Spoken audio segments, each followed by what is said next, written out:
Hi plant people, good day and welcome back to our YouTube channel, Marjan's Garden. So today guys ay nag-spray ako sa ating mga succulents. Though uminit ngayon guys, pero kanina kasi ay sobrang madilim yung langit kasi umulan dito. So kakatapos lang guys umulan and nakaipon ako ng rainwater. Kaya naman inisprayhan ko yung ating mga succulents. Ayan o. Yan, pero biglang uminit. Pero okay lang yan guys, hindi naman yan mapapano kasi ano lang naman yung init, parang alinsangan lang and tama lang talaga yung brightness na tumatama sa kanila guys. So hindi yan sila masusunog. So diniligan ko rin guys yung ating mga purples. Ayan. Hindi ko to guys sa inyo napapakita ng mga close up look. Pero ngayon papakita ko sa inyo yung ating mga succulents dito ng close up. Ayan. So dito muna tayo sa ating super balm. Ayan. Yan yung super balm na galing kay Ma'am Jessamay guys. Ayan o. Ganda na ng mga babies niya guys. Lumalaki na rin. Yan. Nilagyan ko na din yan guys ng garden soil. So ito, propagation ko to guys ng Ellen. Nagkaroon siya ng siguro na overwater ko siya. Lagi ko kasi siya guys dinidiligan kasi clay pot to. So mabilis matuyo. Pero dahil lagi ko siyang dinidiligan, ang taba-taba ng mga leaves niya. And dati guys, hindi naman yan ganyan kalalaki. So ngayon, ang lalaki na niya. Okay lang yan guys. Mawawala din naman yung, yan, fungus yan. Yung edema yan guys. Kasi yan Ellen. So ito naman yung isa natin na super balm. Ganda na niya guys. So kaso, nadideform yung leaves. Kasi naiipit. Ayun. Naiipit talaga siya guys. Stable na kasi to guys. So hayaan ko na lang. Ayan. Ganda nito guys. Na super balm na to. Galing to kay Ma'am Nida. Ayan o. Lago niya. And ang taba-taba. Ang ganda ng mga rosette nila guys. So ang kikinis. Ayan. Inisprayhan ko din yan guys. Tapos ito yung natin. Old ko na. Super balm. So kung napapansin nyo guys. Iba na yung look niya. Kasi binunot ko to. And inayos ko siya. Nilagyan ko siya ng purong garden soil sa top guys. Oh. Yan. Mas gumanda siyang tingnan. And i-sprayhan ko siya. Ito pala hindi ko na-sprayhan. Sobrang laki guys ng na to. Super balm na to. Oh. Ayan oh. Napakalaki ng pot niyan. And sobrang makahoy na talaga yan. Oh. Hindi ko yan siya pinupugot. Kasi gusto ko na ganyan lang siya. Ayan. Ito yung ating variegated Purple Delight. Ayan. Yung full bar ko guys na nakalbo. Mayroon na namang leaves oh. Tapos may mga babies. Ayan oh. May tumubong baby sa kanya. And ayan. Ito hindi ko ata ito na-sprayhan. Ito na yung isa kong variegated Purple Delight. Ang ganda. Laki na nito guys. Pero usog. Ayan. Ito din oh. Nagvo-var na siya ulit. May konting lining na. Tas yun. Mayroong lining dun guys. So yung new leaves niya. So, sana tuloy-tuloy na. Yan, para marami yung heads ng variegated dyan, guys. And, tingnan nyo yung pot niya, guys. So, dati nung tinanim ko to dito, hindi pa to lagpas sa pot. Ngayon, lagpas na siya, guys. Ayan, lalo na kapag lumaki pa yung nandun sa likod. Ayan. Tapos, yung kinat ko, guys, na super balm, nilagay ko dyan, medyo madungis pa kasi inugasan ko tong pot, tapos nilagyan ko siya ng garden soil and then rice hull. So, nalagyan siya ng putik kasi basa yan siya nung nilagyan ko. Diyan ko nilagay yung cuttings ng ating variegated super balm. Ayan. Ito, yung cuttings ko to ng egret. Ang ganda ng leaves guys, oh. Ayan, para siyang pink spot. Ito yung isa natin na super balm. Tapos ito naman yung ating Purple Delight cuttings guys. Ayan. Ang bigat talaga ng pot nila guys kasi may garden soil na. Ito yung isa natin na cuttings. Bigat din ito oh. Grabe, hindi ko na magalaw-galaw. Ayan. Ito guys, lalo na to. Ito hindi ko pa to nalalagyan ng maraming garden soil. Pero alam ko may garden soil to ng konti. Konti lang naman guys kasi nung tinanim ko to sila, nilagyan ko ng konting garden soil. So ngayon, marami na ako maglagay. Ito, ang lalaki ng heads. Ayan oh. Ayan. Pero ito yung isa din na Purple Delight natin ng mga pinugutan. Ito yung mga una niyang baby guys na tinubo. Kaya malalaki na siya. And ang laki ng heads. Ito din, wala pa tong garden soil guys, oh. Pero hindi ko na ginalaw kasi napakarami ng stem and leaf propagation. Ayan. Dito naman, yung super bomb natin na isa. Yan, ito medyo hindi pa siya puno yung pot kasi, ayan, maraming baby sa ilalim. And yung ano kasi nito guys, nag-inarte. Ayan yung dito banda. Pero ito, malaki siya. Ayan, ito lumalaki na rin, gumaganda na rin guys, oh. Ayan, ito yung mga pinugutan ko guys ng peach snow. Ayan, ang ganda niya. Ito naman yung ating napakalaking peach snow. Ayan, ay, yun pala guys si Murasaki. Ayan. So, punong-puno na siya kasi nung pinugutan ko siya, nagkaroon siya ng mga dala-dalawang babies. Yung isang heads na pinugot ko, mayroong lumabas sa dalawang babies. So, punong-puno siya. Ayan, laki nito guys, oh. Yan, ito naman yung isa natin, peach snow din.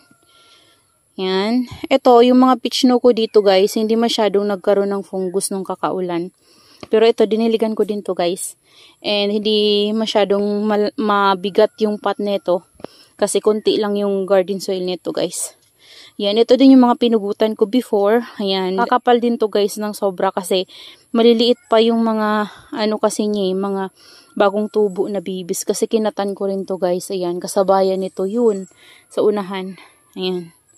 So, ayan siya. Kakapal din yan, guys. Ayan. Tapos, dito, yung pinakauna kong Murasaki.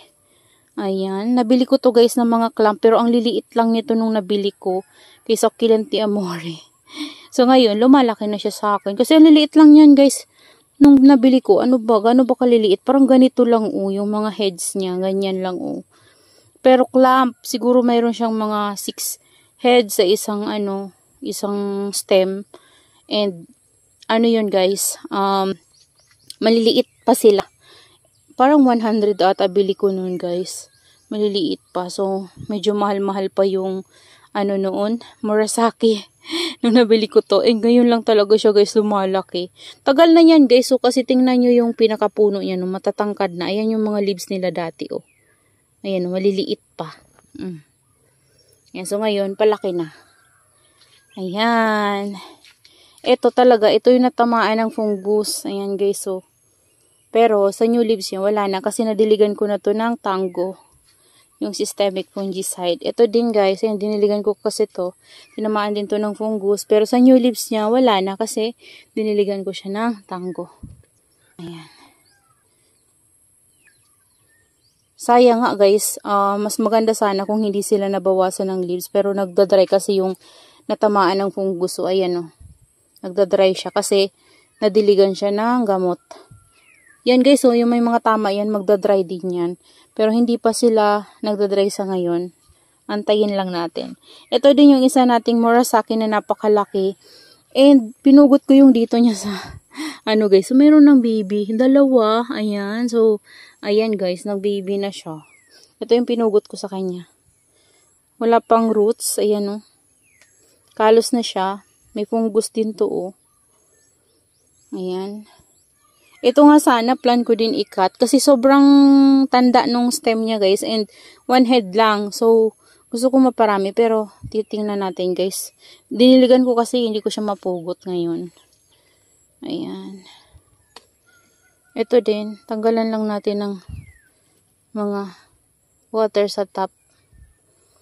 Ito din, oh. Galing to kay Succulent Amore. Si Murasaki. Ayan, sobrang lush, no? At ang laki talaga ng pot na yan. Ito din, oh, dinilig ko. Ayan. Yan yung mga close-up look nila, guys. Makikita nyo talaga yung, nila. Yung mukha nila, guys, oh. Laki niya, oh. Grabe. Ayan, ito na, guys, yung isa natin na Purple Delight na mother. Ayan. So, mayroon tayo mga, dyan, maliliit na mga Purple Delights. Yan yung mga leaf propagation ko sa kanila, guys. Tinubuan na siya ng damo dun, no. Hindi ko maabot kasi baka maano ko yung dahon dito sa unahan. Ayan. Pag lumaki yan, guys, lalo yan silang lalago. Ito din, lalaki na yung mga babies niya, guys, oh. 'Di ba? Nung pinugot natin yan, hindi naman ganyan karami yung ano niya, mga babies niya. So, sa isang ano niya guys, nagkaroon siya ng 2. Meron din nagkaroon ng isang baby lang. Pero at least, 'di ba, nakapagpugo tayo. So, meron siyang panibagong heads. Ayan, ito na yung galing kay Ma'am Nida guys. Sobrang laki, as in. Ang bigat na nito, sobra guys. Hindi ko na siya magalaw-galaw. Bali, tinabigi ko yan nung nag-ayos ako dito. Kasi, itong heads na to, nandun na sa labas. So, nabubunggo dun sa may, ano guys, sa may net. So, baka masira. Ayan oh, tingnan nyo naman guys oh. Parang isang kamay na yung, ano niya. Ganyan kalalaki yung heads niya guys. Sobrang laki. As in. Oh. Pinugutan ko din yan siya guys. Kaya naman nagkaroon ng vacant. So para lang mas lumaki yung heads niya. Kasi para magkaroon ng space. Kaya tinanggalan ko siya ng iba doon sa paikot. Ayan. Ito yung iba natin. Ayan. So nalagyan ko na yan ng mga garden soil guys. Ito din. Kita nyo guys, malalaki na yung babies niya. Ito yung mga huli ko na nakatan guys. Yan, ito din. Pero kasi hindi sabay-sabay yung babies niya lumalaki. Mas nauuna yung iba. Tingnan nyo, mas mabilis yung iba. Kasi sabay-sabay ko lang din yan sila nakatan. Pero yung iba malalaki na, yung iba maliliit pa. So yung iba kasi, ano, parang naunang tumubo. Yung iba ay sumunod na lang. So ayan. Dami. Tapos ito, mga lip propagation ko, yung old natin na Purple Delights. Yan, dami guys. So, kapag lumaki yan guys, lahat, as in, punong-puno talaga tong pot na to. Tingnan nyo naman guys, oh. Oh. Wala nang bakante dyan guys. Talagang punong-puno as in. Hala, nagalaw natin guys. Hala, ang bigat niya. Nagalaw yung leaves. Natanggalan, ayun oh. Sira. Baba natin. Ayan. Ito yung isa guys. So, ito yung pinakauna kong cuttings propagation nung naging maayos na to guys. So, kasi yan yung mga na-sunburn ko before na na-save. Nung tumangkad sila, ito yung mga kinat ko sa kanila. And, ayan. Malalaking din sila. And, masyado nang mababa guys yung ano nito. Soil mix hanggang dito na oh. Ayan o, kaya naman kung titingnan nyo, parang ang baba niya kasi hanggang dito na yung soil mix niya guys. So, nakalubog na siya masyado. Hindi ko pa to ginagalaw kasi guys, pero malalaki na. Pinugutan ko na rin yung paikot niyan para dito sa gitna mataas, tapos sa gilid ay mabababa. So, para magandang tingnan. Pero maayos ko rin yan guys soon. Ayan, so yan lang guys, yung mga purples natin na nandito. Ito naman, yung pinugot ko na nandito na nasira. Ito guys, oh. Inano ko na naman kasi parang nagtuloy yung ano sa kanya, yung itim. Pero may roots na sa gitna. Pero pinugot ko pa rin kasi may itim yung pinakagilid. Ayan, ito yung niripat ko dito guys, oh. Malaki na rin sila guys. Tapos nabubuhay na yung mga lipropa natin. Ayan. Yan sila guys. Yung peach candy ko. Binawasan ko ulit ng leaves. Yung cuttings propagation ko guys. Yan. Si Misty Lilac. Variegated Purple Delight. Ito din. Ang ganda niya. Yan. Napakita ko na to sa inyo before. Sa isang rack. Ayan. Ito din. Si Variegated Super Bomb. Yan. Si Dusty Rose guys. Oh. Lumalaki na rin. Yan. Si Laura. Linda Jean. Yan. Ito yung kinat natin na variegated Super Bomb. Yan. Variegated din guys. And ito si Black Champ. Yan. Si Black Prince. Si Harry Watson. Yan. Matangkad na din ito guys. Nag-iisa na lang siya. Tapos yung mga lipropa natin guys. Oh. Ng Peach Snow and Murasaki. Ito din. Ito. Napakita ko na to sa inyo. Yan. Ito, 2 heads na, oh.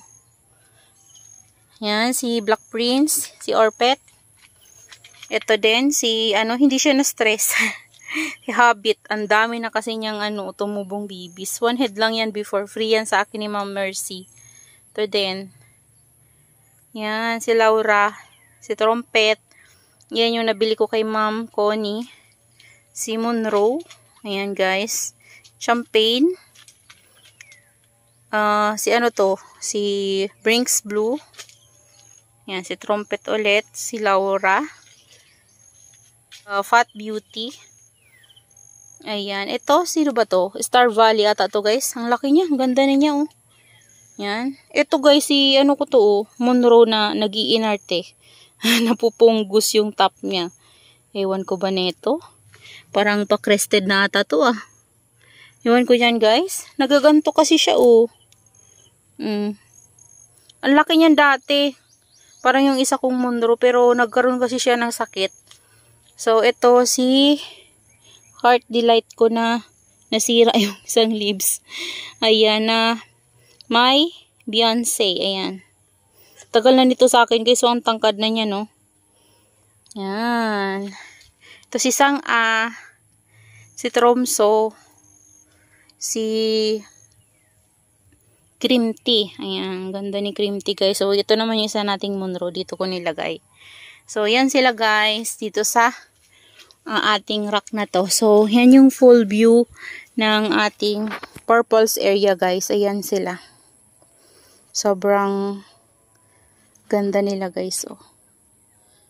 Ayan. So, yun lang guys. Yan yung close up look nila.